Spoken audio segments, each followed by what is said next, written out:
ધોરણ 6 વિષય સામાજિક વિજ્ઞાન પ્રકરણ 8 ભારત વર્ષની ભવ્યતા માં આગળ વાત કરીએ તો ભારતમાં સાહિત્યનો વારસો. ભારતમાં સાહિત્યનો વારસો એમાં પહેલા નંબરનું છે ધાર્મિક સાહિત્ય. સૌથી પ્રાચીન ધાર્મિક સાહિત્યમાં વેદોનો સમાવેશ થાય છે. સૌથી પ્રાચીન જે ધાર્મિક સાહિત્ય છે તેમાં વેદોનો સમાવેશ થાય છે. વેદનો અર્થ જ્ઞાન એવો થાય છે.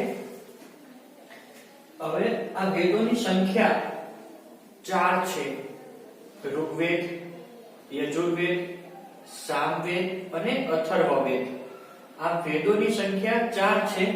આ જે વેદ છે એ સૌથી પ્રાચીન ધાર્મિક સાહિત્ય છે. વેદોને સમજવા માટે બ્રાહ્મણ ગ્રંથો અને આરણ્યકોની રચના કરવામાં આવી છે. આ વેદોને સમજવા માટે બ્રાહ્મણ ગ્રંથો અને આરણ્યકોની રચના કરવામાં આવી છે. આ સિવાય રામાયણ અને મહાભારત, આ વેદો તો પ્રાચીન ધાર્મિક સાહિત્ય છે જ, એ સિવાય રામાયણ અને મહાભારત આ બંને મહાકાવ્યો પ્રાચીન ભારતીય સમાજ, સંસ્કૃતિ અને ધર્મનો ત્રિવેણી સંગમ છે. રામાયણ અને મહાભારત એ પ્રાચીન ભારતીય સમાજ, સંસ્કૃતિ અને ધર્મનો ત્રિવેણી સંગમ છે. વેદવ્યાસ રચિત મહાભારત, આ જે મહાભારત છે એ વેદવ્યાસે લખેલ છે. તો વેદવ્યાસ રચિત મહાભારત પ્રારંભમાં જય સંહિતાથી ઓળખાતો. આ જે વેદવ્યાસે રચેલું મહાભારત છે એ શરૂઆતમાં જય સંહિતાથી ઓળખાતો. જે વિકસતું જતા 1 લાખ શ્લોકોનું મહાભારત થયું. આ મહાભારતની અંદર 1 લાખ શ્લોકોનો પણ સમાવેશ થાય છે. આ મહાભારત એ વિશ્વનો સૌથી મોટો કાવ્ય ગ્રંથ પણ મનાય છે. વાલ્મીકી રચિત રામાયણમાં ભગવાન શ્રી રામચંદ્રની કથા છે. આ ઉપરાંત ઉપનિષદોમાંથી પણ આપણને માહિતી મળે છે. ઉપનિષદોની સંખ્યા 108 છે. પુરાણોની સંખ્યા 18 છે. બૌદ્ધ અને જૈન ધર્મના મહાન ગ્રંથોમાંથી આપણને સમાજ જીવન અને ધર્મની માહિતી મળે છે. બૌદ્ધ ધર્મના મૂળ ગ્રંથોને ત્રિપિટક કહેવામાં આવે છે. ત્રિપિટક 3 છે: સૂત્ર પિટક, વિનય પિટક અને અભિધમ પિટક. જે બૌદ્ધ ધર્મ છે એ 3 ભાગમાં વહેંચાયેલો છે, જેને ત્રિપિટક કહેવાય છે. ત્રિપિટકમાં સૂત્ર પિટક, વિનય પિટક અને અભિધમ પિટકનો સમાવેશ થાય છે. જૈન ગ્રંથોને આગમ ગ્રંથો કહેવામાં આવે છે. જે જૈન ગ્રંથો છે તેને આગમ ગ્રંથો કહેવામાં આવે છે. આ આગમ ગ્રંથોની સંખ્યા 12 છે. જૈન ધર્મના આગમ ગ્રંથોની સંખ્યા 12 છે. જૈન ધર્મનું પ્રાચીન સાહિત્ય જે 14 પર્વો અને 12 અંગોમાં વહેંચાયેલું છે. તો આપણે ધાર્મિક સાહિત્યમાં વેદોનો સમાવેશ થાય છે, રામાયણનો સમાવેશ થાય છે, મહાભારતનો સમાવેશ થાય છે, ઉપનિષદોનો સમાવેશ થાય છે, પુરાણોનો સમાવેશ થાય છે. આ ઉપરાંત ત્રિપિટકનો પણ સમાવેશ થાય છે, જેમાં સૂત્ર પિટક, વિનય પિટક અને અભિધમ પિટક એવા 3 ભાગ પડે છે. અને જૈન ગ્રંથો, જેને આપણે આગમ ગ્રંથો કહીએ છીએ, તેનો પણ સમાવેશ થાય છે. તો બધાનો અભ્યાસ કરતા આપણને ધાર્મિક જીવન વિશેની માહિતી પ્રાપ્ત થાય છે. હવે આપણે ધાર્મિક સાહિત્ય વિશે માહિતી મેળવી એના પછી ધર્મેતર સાહિત્ય વિશે માહિતી મેળવીશું. તો જેમની વિષયવસ્તુ ધર્મની બહાર છે, આમની વિષયવસ્તુ કેવી છે? ધર્મની બહાર છે, તેવા સાહિત્યિક ગ્રંથો ધર્મેતર સાહિત્ય તરીકે ઓળખાય છે. જેમની વિષયવસ્તુ ધર્મની બહાર છે તેવા સાહિત્યિક ગ્રંથો ધર્મેતર સાહિત્ય તરીકે ઓળખાય છે. તેમાં મોટા ભાગે, આ ધર્મેતર સાહિત્યમાં મોટા ભાગે કાવ્યો, નાટકો, પ્રશસ્તિઓ, વ્યાકરણ ગ્રંથો અને સ્મૃતિઓનો સમાવેશ થાય છે. તેમાં મોટા ભાગે કાવ્યો, પછી નાટકો, પછી પ્રશસ્તિઓ, પછી વ્યાકરણ ગ્રંથો અને સ્મૃતિઓનો સમાવેશ થાય છે. તો આ બધાનો સમાવેશ શેમાં થાય છે? ધર્મેન્દ્ર સાહિત્યમાં. આ સ્મૃતિઓ એ ભારતના કાયદા ગ્રંથો છે. આ જે સ્મૃતિ છે એ ભારતના શું છે? તો કે કાયદા ગ્રંથો છે, જેમાં મનુસ્મૃતિ, યાજ્ઞવલ્ક્ય સ્મૃતિ અને નારદ સ્મૃતિનો સમાવેશ થાય છે. કૌટિલ્યનું અર્થશાસ્ત્ર પણ કાયદા ગ્રંથ છે. આ કૌટિલ્યએ જે અર્થશાસ્ત્ર લખ્યું છે એ પણ એક કાયદા ગ્રંથ છે, એટલે કે કાયદાને લગતો ગ્રંથ છે. તેમાં રાજાએ શાસન કેવી રીતે કરવું જોઈએ તેની માહિતી પણ આપેલી છે. પ્રાચીન ભારતમાં મોટા પ્રમાણમાં નાટકો અને કાવ્યોની રચના થઈ છે. પ્રાચીન ભારતની અંદર મોટા પ્રમાણમાં કાવ્યો અને નાટકોની રચના થઈ છે, જેમાં મહાકવિ ભાસ, કયા નાટ્યકારો હતા? તો મહાકવિ ભાસ, કાલિદાસ, શુદ્રક, ભારવી જેવા મહાન સાહિત્યકારોનો સમાવેશ થાય છે.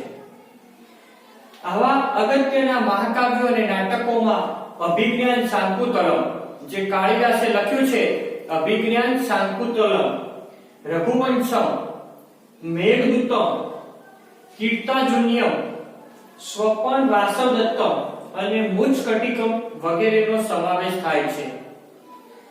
દક્ષિણ ભારતમાં એક વિશિષ્ટ સાહિત્ય જેને સંગમ સાહિત્ય કહેવામાં આવે છે.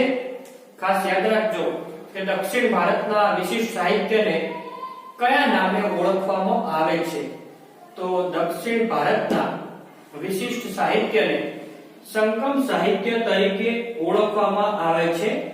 સંસ્કૃત ભાષામાં સર્વશ્રેષ્ઠ વ્યાકરણ ગ્રંથ, એટલે કે સંસ્કૃત ભાષાની અંદર સૌથી શ્રેષ્ઠ વ્યાકરણનો ગ્રંથ છે અષ્ટાધ્યાય, જે કોણે લખેલો છે? તો પાણિનીએ લખેલો છે અષ્ટાધ્યાય ગ્રંથ, જે ઈસવીસન પૂર્વે 5મી સદીમાં રચાયું હતું. આ સંસ્કૃત ભાષાનો સર્વશ્રેષ્ઠ વ્યાકરણ ગ્રંથ જે પાણિનીએ રચેલો છે તે ઈસવીસન પૂર્વે 5મી સદીમાં રચાયું હતું. આગળ વાત કરીએ તો વિદેશી મુસાફરોના વર્ણન. વિદેશી મુસાફરો જે આપણા દેશમાં આવેલા વિદેશથી, તો તેમને જે વર્ણન કરેલું છે, જે માહિતી લખી છે તેની વાત કરવાની છે. તો ભારતમાં સદીઓથી અનેક વિદેશી પ્રવાસીઓ આવતા રહ્યા છે. ઘણા બધા વર્ષો પહેલા, એટલે કે ભારતમાં સદીઓથી અનેક વિદેશી પ્રવાસીઓ આવતા રહ્યા છે. વિદેશથી ઘણા બધા પ્રવાસીઓ ભારતમાં આવતા રહ્યા છે. હાલ પણ આવે છે અને સદીઓ પહેલાથી પણ આવતા રહ્યા છે. જેમણે પોતાના ભારત પ્રવાસના વર્ણનો લખ્યા છે, એ ભારતમાં આવે પછી ભારત પ્રવાસ કેવો લાગ્યો, ભારતની અંદર શું સામાજિક, આર્થિક કે ધાર્મિક પરિસ્થિતિ છે તેના વિશે તેઓ વર્ણન પણ કરેલ છે, અથવા તો તેના વિશે લખાણ પણ લખેલ છે. ચંદ્રગુપ્ત મૌર્યના દરબારમાં ગ્રીક એલ્ચી મેગ્નેસ્ટિસ હતો. ચંદ્રગુપ્ત મૌર્યના દરબારની અંદર ગ્રીક એલ્ચી મેગ્નેસ્ટિસ હતો, જેને ઇન્ડિકા નામનો ગ્રંથ લખ્યો છે. આ મેગ્નેસ્ટિસે ઇન્ડિકા નામનો ગ્રંથ લખ્યો છે, જેમાં મૌર્ય યુગ વિશે આપણને માહિતી મળે છે. એ જ પ્રમાણે ગ્રીક નાવિક ટોલેમી, જેને ભૂગોળ વિશે લખેલા ગ્રંથમાં ભારતના બંદરો વિશેની માહિતી મળે છે. ગ્રીક નાવિક ટોલેમીએ ભૂગોળ વિશે ગ્રંથ લખ્યો તો તેમાં ભારતના બંદરો વિશેની માહિતી આપણને પ્રાપ્ત થાય છે. ચંદ્રગુપ્ત બીજાના સમયમાં ફાહિયાન આવેલો. આ ચંદ્રગુપ્ત બીજાના સમયમાં ફાહિયાન આવેલો, તેને પણ ભારતની સામાજિક, આર્થિક અને ધાર્મિક પરિસ્થિતિ વિશે માહિતી આપી છે. હર્ષવર્ધનના સમયમાં યુએન સ્વાંગ પણ આવેલો, જેને ભારતીય સમાજ જીવન અને શાસકો વિશે માહિતી આપેલી છે. આગળ નવો પોઈન્ટ જોઈએ તો વેપારીઓ અને નવા માર્ગો. પ્રાચીન સમયમાં ભારત વિવિધ ચીજવસ્તુઓ તેમજ વિદેશો સાથેના વેપાર વાણિજ્યમાં મોખરે હતું. પ્રાચીન સમયમાં એટલે કે પહેલાના સમયમાં ભારત વિવિધ ચીજવસ્તુઓ તેમજ વિદેશ સાથેના ભારતની વિવિધ ચીજ વસ્તુઓ પણ વખણાતી હતી અને તેમજ વિદેશ સાથેના વેપાર વાણિજ્યમાં આપણો ભારત દેશ સૌથી મોખરે હતો, એટલે કે સૌથી આગળ પડતો હતો. વેપારના કારણે ભારતની આર્થિક સમૃદ્ધિ શિખરે હતી. આ વેપારના કારણે ભારતની આર્થિક સમૃદ્ધિ એ શિખરે હતી. દેશ વિદેશ સાથેનો વેપાર જમીન માર્ગ તથા સમુદ્ર માર્ગે થતો હતો.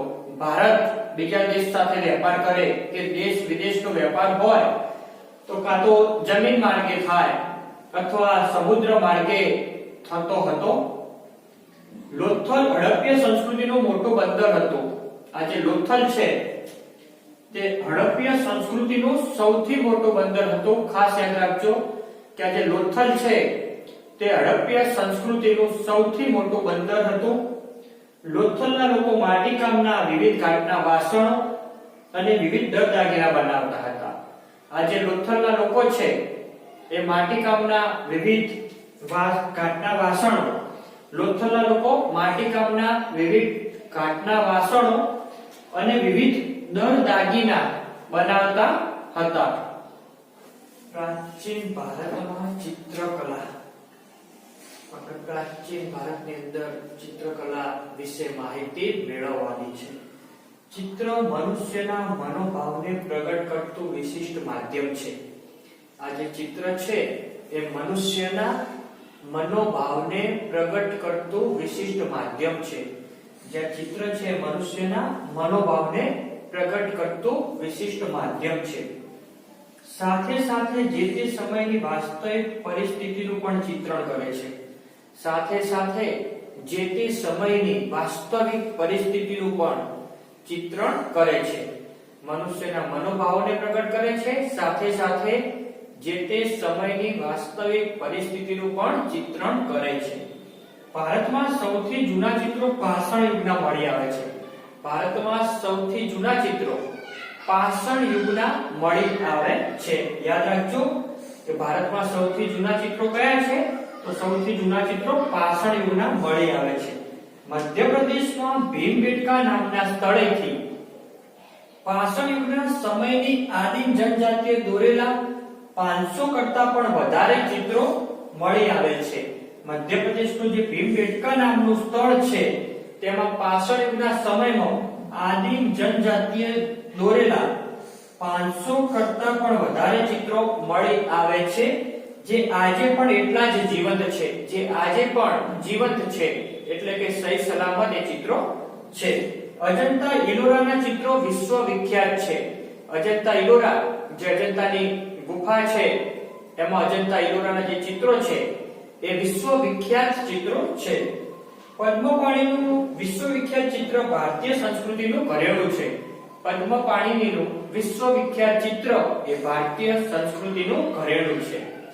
આગળ વાત કરીએ તો પ્રાચીન ભારતમાં શિલ્પ અને સ્થાપત્ય. નોંધ કરજો, પ્રાચીન ભારતમાં શિલ્પ અને સ્થાપત્ય. શિલ્પ એટલે કોતરણીની વાત અને સ્થાપત્ય એટલે કે બાંધકામ. હડપ્પીય સભ્યતામાં જોવા મળતું નગર આયોજન એ ભારતીય સ્થાપત્યના વિશ્વ પ્રસિદ્ધ નમૂના છે. હડપ્પીય સભ્યતામાં આપણને જે નગર આયોજન જોવા મળ્યું એ ભારતીય સ્થાપત્યના વિશ્વ પ્રસિદ્ધ નમૂના છે. એ નગર આયોજનની અંદર મોટા ખંડો હતા, પછી રસ્તા ઉપર રાત્રિ પ્રકાશ માટે લાઇટની વ્યવસ્થા હતી, ગંદા પાણીનો નિકાલ થઈ શકે તેવી ગટર હતી, ખાળ કુવા હતા. આવું એક નગર આપણને મળી આવેલ છે, જે પ્રાચીન ભારતનો ઇન્જિનિયરિંગ કલાનો ઉત્તમ નમૂનો ગણાય છે. અત્યારે જે રીતે એન્જિનિયર મકાનનું બાંધકામ કરતા હોય, ડિઝાઇન બનાવતા હોય, એ જ રીતે આપણને હડપ્પીય સભ્યતામાંથી નગર મળી આવ્યું હતું. આ સ્થાપત્યોમાં ગુફા સ્થાપત્ય, મંદિર સ્થાપત્ય અને મહેલના સ્થાપત્યનો પણ સમાવેશ થાય છે. આ સ્થાપત્યની અંદર ગુફા સ્થાપત્ય, મંદિર સ્થાપત્ય અને મહેલોના સ્થાપત્યનો પણ સમાવેશ થાય છે. અમરાવતી, અજંતા, નાસિક અને સારનાથમાં પણ મૂર્તિકલાના નમૂના પ્રાપ્ત થાય છે. આપણને અમરાવતીમાંથી, અજંતામાંથી, નાસિકમાંથી અને સારનાથમાંથી મૂર્તિકલાના નમૂનાઓ પ્રાપ્ત થાય છે.